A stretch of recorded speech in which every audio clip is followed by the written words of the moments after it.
Something shifted last week. You may not have words for it yet. You may not even know exactly when it happened. But somewhere inside you, in that quiet place behind your ribs, where you've always known things before the world confirmed them, something rose. Something straightened.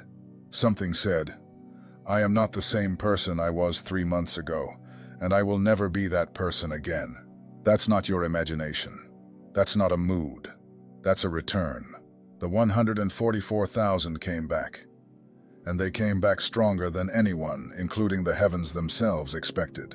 I want to sit with you for a moment, because what I'm about to share isn't a metaphor. It isn't a poetic device. It's a real spiritual event that has been unfolding in waves over the last several seasons, and it's reaching a peak right now, at this exact hour. The chosen ones, the ones who carry the deepest assignments, the ones whose names were sealed before their first breath, have been in a season of dismantling, a season of breaking, a season that looked, from the outside, like everything was going wrong. And now, they're back. My name is George, and I'm not going to pretend I understand everything about what heaven is doing in this hour. Nobody does. Anyone who tells you they have the full map is selling you something. But I can tell you what the Spirit has been pressing on my chest for weeks now, and what I keep seeing confirmed in the eyes of the people who write to me, in the dreams that have been coming, in the conversations that keep happening in different cities, to people who don't know each other, but are saying almost identical things. The chosen are coming back, and the Father is impressed. Let me explain what I mean by 5D, before someone clicks away thinking this is some hollow concept lifted from a self-help book. When I say 5D, I'm not talking about a vibration or a frequency in the New Age sense. I'm talking about the dimension of operation that the chosen ones were originally designed to walk in, a layer of spiritual awareness, sensitivity, and authority that most of humanity has never experienced and was never meant to experience. It's the dimension where prayer moves things instantly, where discernment is constant, where dreams brief you, where strangers feel the weight of God on you before you ever open your mouth. Some of you have always lived there, partially. You felt it as a child. You walked into rooms and read them. You knew things before they were said. You had encounters with the unseen that you've never told anyone about, because the people in your life would have looked at you like you were unwell. Then something happened. Somewhere along the line, you were pulled down. The world thickened around you. Religion squeezed you into a smaller shape. Trauma muted the signal. Disappointment cracked something. And for years, maybe decades, you walked around feeling like a giant, pretending to be a regular-sized person, exhausted from the effort of folding yourself into a life that was never meant to contain you. That was the descent. Every chosen one goes through it. Read the scripture, if you don't believe me. Joseph went into the pit before he went into the palace. Moses went into the desert before he went back to Egypt. David ran from Saul for years before he ever sat on a throne. Elijah collapsed under a tree and asked God to take his life before the next chapter of his ministry opened. Even Jesus, and I say this carefully, Jesus went into the wilderness before his public ministry began. The pattern is consistent. The pattern is unmistakable. The pattern is the descent before the return. And right now, the return is happening. I want to walk you through what the return looks like, because some of you are in it and you don't know it yet. You think you're still in the descent. You think the breaking is still happening. You don't realize that the breaking finished sometime in the last few months, and what you're feeling now isn't the wound, it's the new strength settling into the place where the wound used to be. There's a difference. Pay attention. The first thing the return does is it changes how you feel in your own body. You've been carrying something heavy for a long time. A weight in your chest, a tightness in your shoulders, a pressure behind your eyes. You've been waking up tired, even when you slept 8 hours. You've been carrying around the spiritual residue of every battle you've fought, like a soldier who never put down his armor between deployments. And then, somewhere in the last few weeks, you noticed it lifting. Not all at once, not dramatically, but like a fog burning off. You'd be brushing your teeth, and you'd suddenly realize you were breathing differently. You'd be driving home from work, and you'd notice you weren't bracing for impact like you usually do. You'd lie down at night, and your body would settle in a way it hasn't settled in years. That's the return. That's your spirit coming back online after the long shutdown. The body always knows first. The mind catches up later. Some of you have been to doctors. You've described the heaviness and they couldn't find anything wrong. You've described the exhaustion and they ran every test in the book and shrugged. You've described the chest pressure and they told you it was probably stress, probably anxiety, probably get more sleep. And you walked out of every appointment knowing that none of those words actually touched what you were experiencing. Because what you were experiencing wasn't medical. It was spiritual residue. It was the cost of carrying an assignment your body wasn't supposed to carry alone. It was the bill that came due for a chosen one, trying to live like an ordinary person. The lifting is real. The lifting is documented in your nervous system before it's documented anywhere else. Pay attention to your body in this season. It's telling you the truth that your mind is too busy to admit. The shoulders that won't stop dropping, the jaw that finally unclenched, the breath that finally went deep. That's evidence.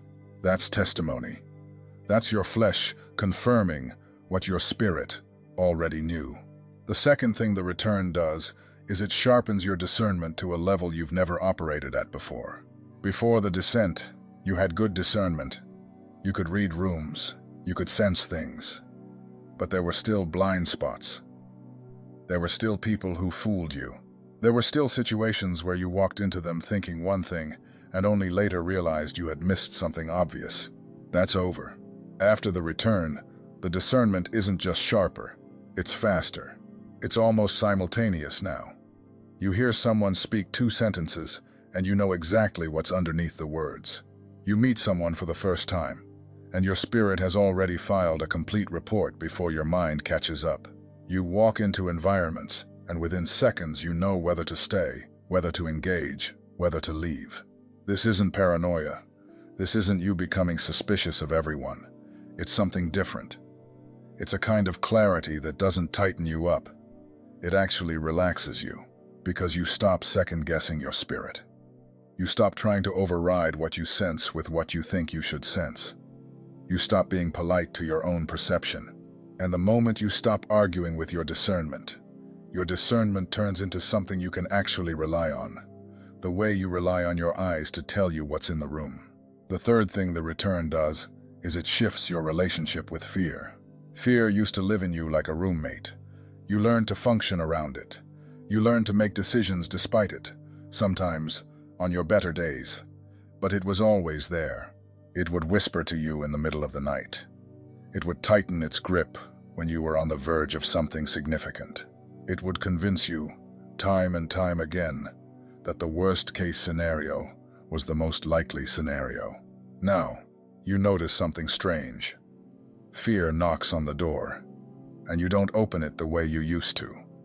You hear it, you acknowledge it, but it doesn't get the seat at the table anymore. It doesn't get to run the meeting. You make decisions from a place that fear used to dominate, and fear sits in the corner, quiet, almost confused, like it doesn't recognize you anymore. That's because it doesn't. The version of you that fear knew how to operate is gone. The new version doesn't speak that language. And fear, like every other power in the spirit realm, only has authority where it's been given permission. You stopped giving it permission somewhere in the breaking, and now it's wandering around the house of your soul looking for a room that doesn't exist anymore. Think about Elijah, the same man who called down fire from heaven in front of hundreds of false prophets, the same man who outran a chariot, who shut up the rain for years, who raised a widow's son. That same man, the very next chapter, ran into the wilderness, terrified of one woman's threat, and asked God to take his life. He collapsed under a tree. He said he was done. He said he couldn't do it anymore. And what did God do? He didn't lecture him. He didn't shame him. He fed him. He let him sleep. He let him grieve. And then, when Elijah was ready, God passed by, not in the wind, not in the earthquake, not in the fire, but in the still small voice. The same Elijah who had been controlled by fear walked out of that wilderness with an inheritance, with a successor, with a new mantle for the next assignment. He didn't come back the same. He came back from the descent with the fear permanently put in its place. That's the pattern in you. Fear had a season. Fear ran the house for a while. But the still small voice has been doing its quiet work in the wilderness. And what's emerging is a version of you that fear simply cannot manipulate anymore. The fourth thing the return does is it reactivates dormant gifts. There's something in you that used to be alive. Something you were good at as a kid. Something you used to do that made time disappear. Some way of seeing, of creating, of moving, of speaking that felt like home to you before life convinced you it wasn't practical. You buried it. You had to. There were bills. There were responsibilities. There were people depending on you. You folded that gift up and put it in a drawer, and you've barely looked at it for years. That gift is waking up. Not as a hobby, not as a side project, as an assignment. The thing you thought was just a personal interest was actually the deposit heaven made in you for a season that wasn't here yet. And the season is here now. The gift is going to start tugging at you again. You'll find yourself drawn back to it in spare moments. You'll feel a strange kind of grief when you realize how long you went without it. And then you'll feel a strange kind of joy when you start to use it again. Even rustily, even badly at first. And you realize that the muscle is still there. The wiring is still there. The call on it has only deepened in the years you spent doing something else. Don't apologize for the rust. Don't try to be as good as you were before. The version of the gift coming back is more refined than the version you put away. It's been seasoned. It's been forged in the silence. It's coming back with a depth it never had when you were younger, and using it casually. The fifth thing the return does is it changes the people around you. Some of them will leave. Not because of conflict. Not because of drama. Just because the frequency you're carrying now isn't compatible with the frequency they're walking in. You'll find that conversations that used to feel rich suddenly feel thin. People who used to be your inner circle will start to feel distant, and you won't have a fight to explain it. It's just that you're not in the same room anymore, even when you're in the same room. The wavelength changed. This is painful. I won't pretend it isn't. Some of you have been grieving relationships that haven't even officially ended. You feel the distance before they do. You see it coming, and there's nothing to point at, nothing to fix, nothing to argue about. Just a quiet drift that your spirit knows is permanent. But here's the other side. New people will come. People who recognize you instantly. People who can hold the weight of who you actually are without trying to shrink you back down.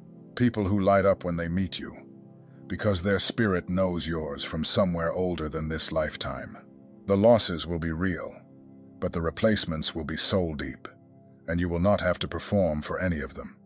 You'll be loved for the version of you that took 50 years to come back to the surface. And let me tell you something about those new connections. They won't come the way the old ones came. You won't have to chase them. You won't have to audition for them. You won't have to prove yourself before they let you in. They'll show up in places you didn't expect, sometimes in passing conversations, sometimes online, sometimes through a friend of a friend who mentions your name once and something clicks on the other side. Heaven has been keeping a list. Heaven knows exactly who needs to be in your life for the next chapter, and the alignment is starting. God does not move things without purpose. If this message reached you today, there was a reason before you ever clicked. The secret protocol carries the 7 keys that reveal what was deposited in you before your birth and what the spirit is beginning to awaken in this exact season. The full audiobook is included to walk with you in your quiet moments, and the awakening map is a bonus, unveiling the 5 stages of spiritual awakening, where you have been, where you are, and what is coming. Link pinned in the first comment. But divine windows do not stay open indefinitely. Now I want to come back to the part of this video that's going to be the hardest to hear for some of you, because it touches the deepest place in the chosen one's heart. Heaven is impressed with you. I don't say that flippantly. I don't say it to flatter you. I say it because I've been sitting with this for weeks. And I cannot get away from the conviction that this is exactly what the Spirit wants me to tell a very specific group of people watching this right now. You don't think heaven could be impressed with you. You think you've disappointed too many times. You think you've fallen too far. You think your prayer life is too inconsistent. Your faith is too shaky. Your obedience is too partial. You measure yourself against people who look more put together than you, and you assume God measures you the same way. He doesn't. The way heaven measures a chosen one isn't by their consistency on their best days. It's by what they did on their worst days. It's by the fact that you kept coming back. It's by the fact that after the betrayal that should have ended your faith, you kept praying. After the loss that should have shattered your trust, you kept worshiping, even quietly, even brokenly. After the season of silence that should have convinced you that God had abandoned you, you kept showing up to the Word, to the prayer closet, to the quiet conversations with Him in your car on the way to work. You don't see what that looked like from heaven's side. You don't see the angels watching. You don't see the way the Father turned to whoever was in the room with Him and said, "Look at this one. Look." They have no idea who's watching. They have no idea what this is building. They just keep walking. They just keep choosing me, even when I'm silent, even when it costs them, even when they have every reason to walk away. That's what impressed heaven. Not your big moments, not your high faith days, not the times you stood up in front of a crowd and said something brave. The thing that impressed heaven was the long, quiet, unwitnessed faithfulness in the dark season nobody knew you were in, the prayers nobody heard, the tears nobody saw, the small, daily, almost invisible decisions to keep believing when the evidence was screaming at you to stop. That was the test, and you passed. And heaven is making sure you know. The 144,000 didn't come back stronger because they tried harder. They came back stronger because the breaking did the work. The descent stripped them of everything they could lean on that wasn't God. The wilderness emptied them of every false confidence. The silence trained their ears to hear the smallest movement of the Spirit. The loneliness deepened their roots. The misunderstanding tempered their need for human applause. The waiting taught them a kind of patience that cannot be faked. And when they came back unshakable. Not because they're invulnerable. They still have wounds. They still have bad days. They still cry in their cars sometimes. But there's something different now. The thing that used to topple them doesn't topple them anymore. The criticism that used to bury them slides off. The fear that used to control them visits, but doesn't move in. The voices that used to confuse them are quieter, because their own voice, the one tuned to heaven, is finally louder than all of them. This is the strength the Father designed into them from the beginning. This is what He saw when He set them apart. This is what He was waiting for.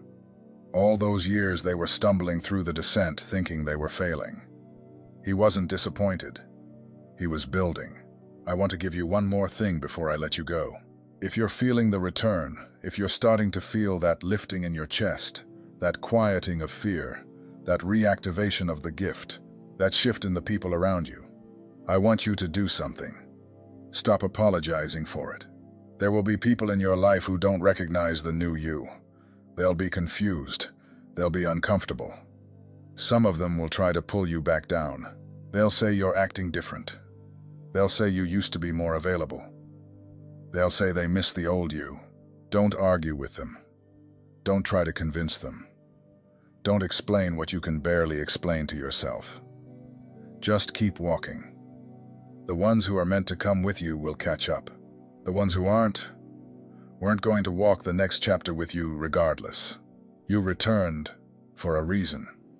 The reason is bigger than their comfort. And one more thing, this is for the ones who are still mid-descent, who are reading this thinking, that hasn't happened to me yet. I'm still in the pit. I'm still in the dark. I don't feel any of what George is describing. Listen carefully. It's coming. The timing is not the same for everyone. Some of you will feel the return next week. Some next month, some at the end of the year. The Father's calendar is precise, and He doesn't release the return until the breaking has finished its work. If you're still being broken, it's because there's still something inside you that wouldn't survive what's coming next. The breaking is mercy. The breaking is preparation. The breaking is love. And it ends. I promise you it ends. Hang on a little longer. Don't quit in the last quarter mile. Now let me ask you something specific, because I want to hear from you in the comments, and I want you to be precise. When did the return start for you? Not when did the descent happen. Not how hard was the breaking. I want to know the exact moment, the exact week, the exact morning when you first noticed that something inside you had quietly come back online. Maybe it was a small thing. A song that landed differently than it would have a year ago. A prayer that finally felt heard. A day where you realized you weren't carrying what you'd been carrying for months. Tell me when. Be specific. Don't generalize. Pick the moment. Because somebody else in this comment section is still waiting for their moment, and your story is going to tell them it's real, it's coming, and the Father has not forgotten their name.